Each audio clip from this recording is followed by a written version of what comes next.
विधानसभा सार्वत्रिक निवडणुकीच्या अनुषंगाने निवडणूक आयोगाने दिलेल्या निर्देशानुसार गृहनिर्माण संस्थांमध्ये स्थापन करण्याच्या मतदान केंद्र स्थापनेसाठी संमती देऊन पदाधिकाऱ्यांनी लोकशाही बळकटी करण्यासाठी सहयोग द्यावा असं आवाहन जिल्हाधिकारी दिलीप स्वामी यांनी केलं आहे। जिल्हाधिकारी कार्यालयातील नियोजन सभागृहात गृहनिर्माण संस्थेच्या पदाधिकाऱ्यांची बैठक आयोजित करण्यात आली होती। जिल्हाधिकारी दिलीप स्वामी आणि उपजिल्हा निवडणूक अधिकारी देवेंद्र कटके यांनी या पदाधिकाऱ्यांना संबोधित केलं।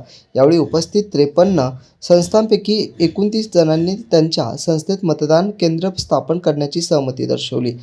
आणखीही काही संस्थांना मतदान केंद्र स्थापन करण्यास सहमती दर्शवत असल्यास त्यांनी शनिवारी जिल्हाधिकारी कार्यालयात निवडणूक शाखेत आपले अर्ज दाखल करावे असं आवाहन करण्यात आले। जिल्हाधिकारी स्वामी म्हणाले, गृहनिर्माण संस्थेत मतदान केंद्र स्थापना करता असल्यास मतदान प्रक्रिया अधिक सुलभ होईल।